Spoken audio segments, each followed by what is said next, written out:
Welcome back, Sacred Site Oracles, to the Sacred Travel Podcast. Today, I got some really juicy things for you. First, shout out to this growing community. I love you being in the space. Thank you for being here. And if you feel that what we are sharing and discussing here is exactly the cup of tea of a trusted soul sister, a fellow traveler, or just somebody that you met on pilgrimage maybe, then please share the show or a particular episode with them that might resonate so deeply in their bones, just as it does when you listen. So thank you so much. I have a lot to say today about the why. Like, why is the earth speaking so loudly right now? And by that, I don't just mean the earthquakes, the floods, the wildfires, and other catastrophes that are increasing. But what I mean is that really certain places, landscapes, temples, even entire countries, like show up, or cultures, making themselves known in various forms and ways, more on a spiritual, energetic level. That can be through dreams, that can be through callings that simply don't go away, or synchronicities of you perceivably randomly overhearing, seeing, perceiving codes of that place over and over again until you finally get to listen. So think of yourself for a moment and your life, where is a particular country, a particular site, a landscape, a culture, calling for your attention. For me, at the moment, it's Australia. Like, ever since the episode on the Lion's Gate from Uluru, I see Australia in all forms, anywhere and everywhere. It's really crazy. So, are you listening? And what has that place to tell you? So why is that happening? And my answer to that is probably complex, but it's also very simple. And I would actually more put it as like an inquiry. One of the things that I actually just learned over the weekend while being on a hike in the mountains is that we are on Earth school here, like literally. And Earth herself is the playground for souls, while also the initiation temple, so to say, and the field of exploration. So this is where our souls learn to navigate density, multidimensionality, the perfect illusion of separation, like all of these things.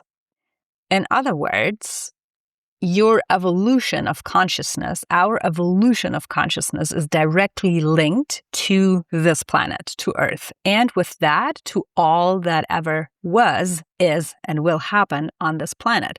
Also, all that was ever built. So I see that there are two things happening on Earth right now. We, like as you and I, individually, but also humanity as a collective as well, are on a rise of consciousness. So if we are like moving also with the earth, like through the procession of the equinoxes, we are on this rise, meaning that we are becoming ultimately more aware of the connection also between nature, earth, and our consciousness expansion. And so this is kind of like what's happening, with the human layers, I find, with humanity and like the, divine beings that have decided to incarnate on Earth at this time. And also Earth herself as a planet, as a body, as a being, is becoming a crystalline star. So the amalgamation of that perfect union, I want to call it, is the catalyst for remembrance and awakening. Now, what does that mean? Earth herself holds a lot of wisdom. We all know that, right? We can agree. And it is through nature, also nature temples, landscapes that are encoded with the certain knowledge and that wisdom. So even all the cathedrals that were put up, all the temples that were put up, the pyramids, stone circles, dolmens, different structures that were built to hold that knowledge in place, to harness it, and to act kind of like as transmitters and receivers, as amplifiers, but also, like, imagine now we are thousands and thousands and thousands of years later to the time that they were actually built, and the information is still there. We can still access the information because there is an energetic holographic overlay that we enter when we go to that particular sacred site. And when I say sacred site, I don't necessarily mean a temple structure. It can literally be like a grove, an olive grove, or a sacred spring, a mountain. Because before temples and architected structures, there was nature as the temple. So all of this earth school is basically a sacred mirror for our own body technology and architecture. And it's genuinely, like, architecturally designed for our souls to remember itself. And within this, there is a peculiar number that shows up all the time. Can you guess what it is? Number 7. Number 7 is the architecture behind the mystery. Now, what do we have? And there's many different layers, and I won't go into all of them because this is exactly what we're going to be decoding in the 7 gates of remembrance. And the number 3 is the divine, is the spirit, is the new consciousness. The number 4 is everything to do with, like, earth and matter, the 4 directions, 4 corners of the universe. So when we combine them, the 3 and the 4, we got the 7, which is divine union, the union of heaven and earth, and it's also some sort of completion. Now, how do we see that mirroring? Where do we see that? We have 7 chakras, we have 7 continents, we have 7 of the classical planets. There are 7 days of the week, the 7 days of creation. In sound, there are 7 notes. In the colors, the visible color spectrum, we have 7 colors of the rainbow. There are sevenfold structures across sacred tradition when it comes to spirit. So all of that is a number that is so intricately interwoven into the fabric of reality that the universe is providing to us. And a lot of sacred traditions repeatedly used 7 around completion, purification, rites of passage, and renewal. So it's also that threshold of initiation from life to death and into rebirth. So I want to ask you, what if 7 is not only a number of completion, but it's actually a map of remembrance? What if 7 describes a movement that consciousness recognizes, a pattern repeat that we can recognize, that we can pick up on, because we are built and architected in the very same way, like a passage through distinct thresholds before returning the soul to a higher octave. In Egypt, there are 7 temple gates before you arrive into the Holy of the Holiest, the very innermost sanctum where only the priests and priestesses would go to hold the rites and the ceremony. There are also 7 keys to the 7 gates. So what is that? These ancient mystery traditions, they held these symbols that were all curated around the number 7. And those are thresholds, right, that we cross where we don't necessarily, or we do learn something new, but what the underlying energy is that there are frequencies, like ancient soul remembrance frequencies, stored, stirred, awakening, activated in our cellular memory of the body. And in that way, sacred sites can be approached through the 7 thresholds of remembrance. So think about that for a moment. Your body already knows the codes. And I know when you're here and when you've been around, you know that because you've been to sites, you are maybe regularly connecting with a sacred spring, with a tree. You know what it feels to be activated by that place, to be activated by the earth. So it's this layer of like, I know it, but it's like your full body responding to it. And so this is why also when we intentionally come into reciprocity with a place, or when we go into pilgrimage versus just, let's say, travel, it's not this intellectual exploration of a place, And it's not like, oh, I know about the 7 gates, but it's like you walk through them and you feel it in your body, because there is a sacred mirroring happening from the earth and within your body. So there's 7 gates within and 7 gates without.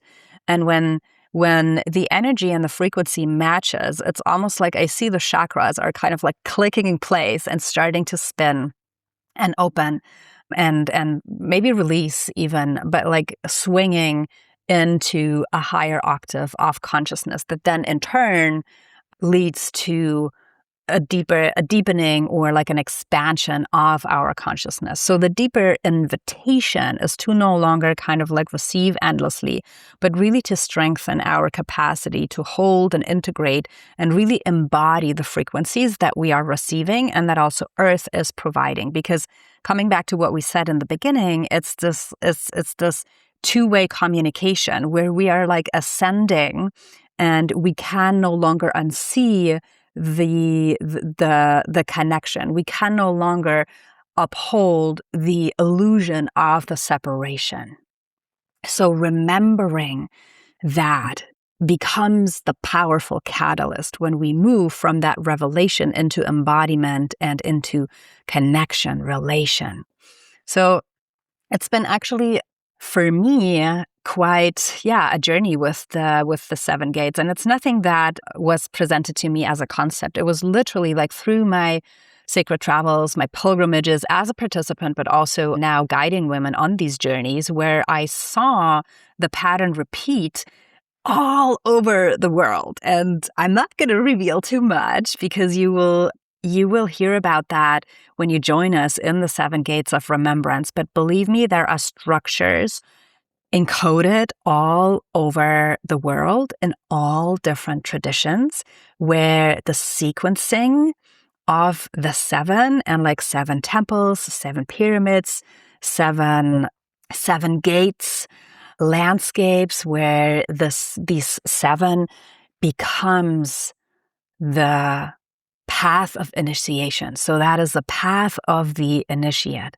And for me, it's been like seeing this in Egypt, but also researching and coming more into contact about what the Camino de Santiago, the path of the Milky Way, actually is, and the cathedrals that are on its way in Europe. We also have the same overlay in Mesoamerica. So that is a concept, but at the same time, it's not a concept, because it is simply that energetic sacred mirror that exists within and without. And so we are exploring the sacred sites as these living initiatory gates, and they were deliberately designed and built and architected as that initiatory landscape, not to just visit as a bucket list and like, okay, been to the pyramids, I've done that, but like to cross internally 7 distinct thresholds of remembrance, and each one opening a different chamber of inner pilgrimage, if you want to say so,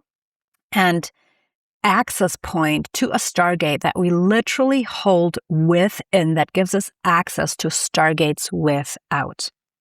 So this, my loves, and I know that you know that, and I know that you are equally excited about this as I am, is where sacred travel becomes the conscious co-creation between your body, maybe even your womanhood, your manhood, the land, and the intelligence of source that is met within and without. And all of this, is really at the heart of why I created the 7 gates of remembrance. Because if you are journeying with me for a while now, you already know that the places that are calling are not just destinations on a map, but they hold like deep, deep soul codes for your cellular memory. And you may be the one who has been on this path for years and can feel that there are still deeper chambers of yourself waiting to be remembered, and also that Earth is calling you into this deeper relationship with her and the codes that are there. Now, remember, for this time on Earth, how many oracle visions, prophecies are there that are being revealed at the time.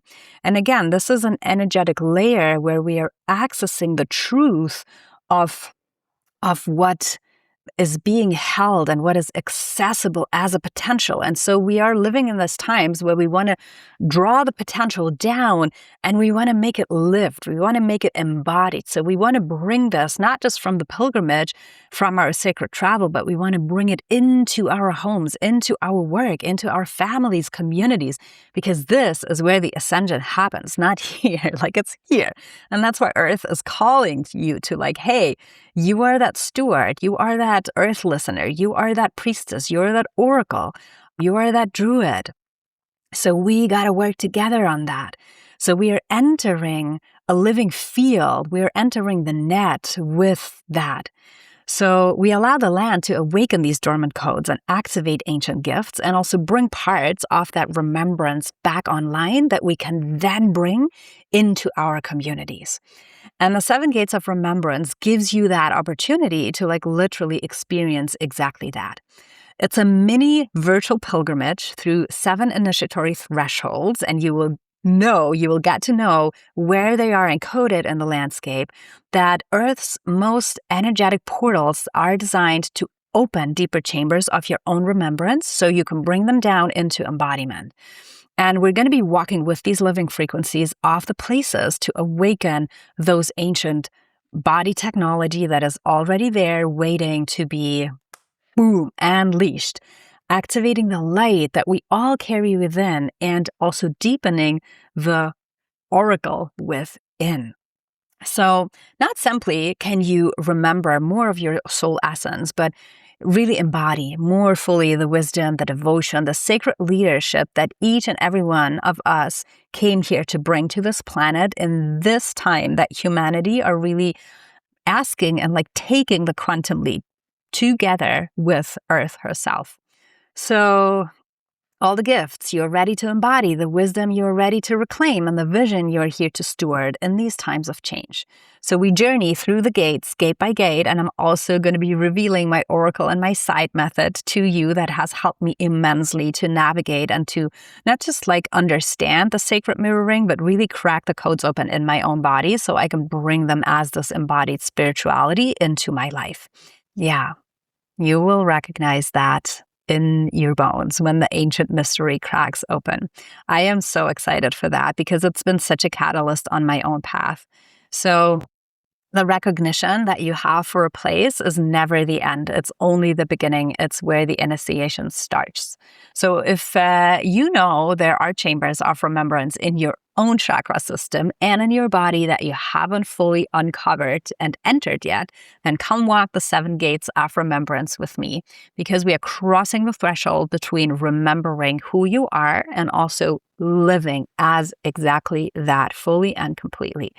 And moreover, this is an invitation to become part of this movement of women who are consciously remembering together and also becoming these frequency holders.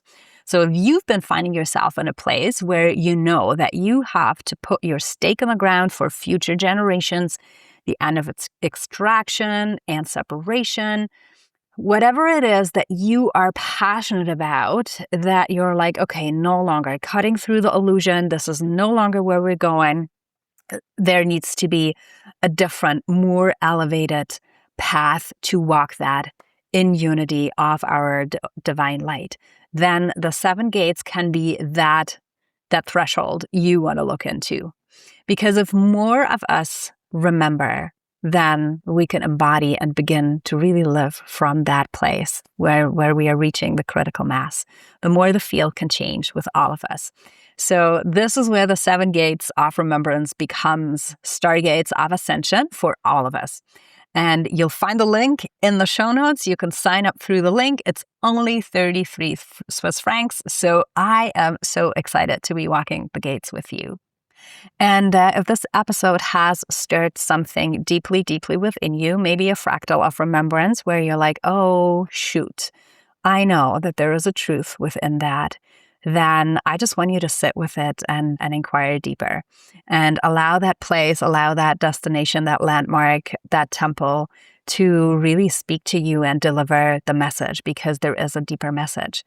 And as always, I am so happy and grateful that you're here. If this is something that you feel that a dear friend of you could need, then please share the episode and also leave us a like or a comment. This is really, really huge support that, you have literally no idea how this helps me. So thank you so much, and I will see you next time. Mwah.